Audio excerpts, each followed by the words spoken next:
welcome after every 5 years, an issue which has bothered this country for some time now, and it's an issue which can be properly addressed by ensuring that we enact proper election laws which will ensure proper automation of nomination process as well as starting process, result declaring process, which can be done within a single day, so that the anxiety of waiting for a result can be a thing of the past, Mr. Speaker.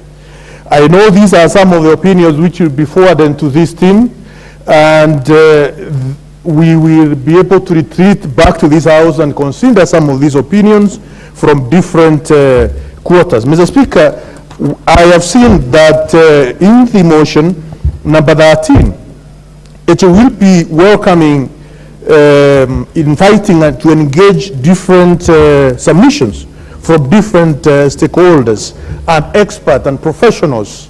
I know, Mr. Speaker, there has been a cry from my friend here, Kamket, on forming, I think, different counties or more counties. And if that's the route which is going to take in in the process of these talks, Mr. Speaker, we might also see myself saying that I need a county called Bere County. So that also we have very inclusive country. Mr. Speaker, I support this, and we will not only ensure we have proper automation of election laws or procedures, Mr. Speaker, and even we change the definition of what a ballot paper is. Thank you, Mr. Speaker.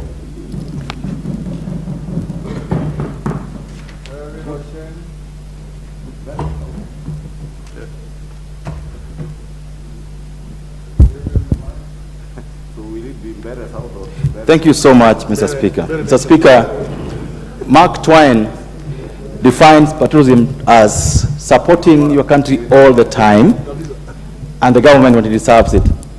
Mr. Speaker, it behoves us as a people to ensure that this country is always viable, running well as a going concern, Mr. Speaker. I want to thank the Honorable Raila Odinga and His Excellency President William RUTO for being adults in the House and accepting that we must talk to keep this country going forward, Mr. Speaker. Number two, Mr. Speaker, I want to thank the Honorable Wandai and the Honorable Ichung'wa.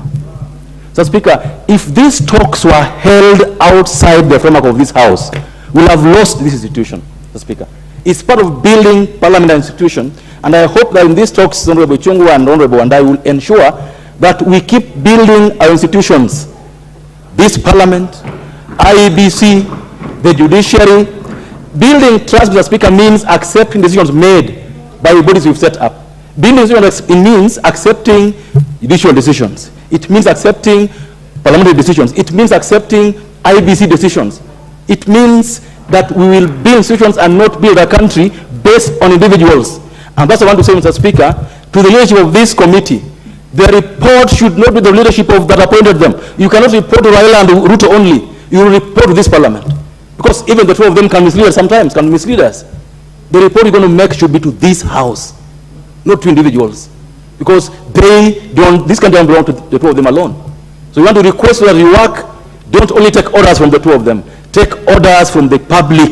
Kenyans that appointed you. And that's why you've said in that particular motion that you'll be allowed to take views, petitions from anywhere that you may get, Mr. Speaker. Mr. Speaker, let's adopt the position that as a country, we are always in this together.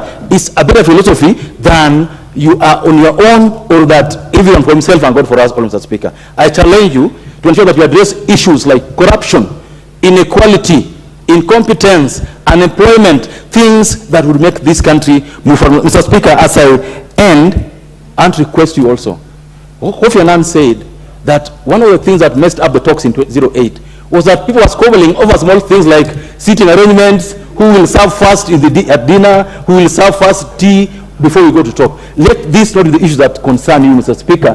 Honorable Ichung'wa, let what concerns you in this leadership be the substance of what you negotiate. Thank you, and I support. Naomi wako. Thank you, Mr. Speaker.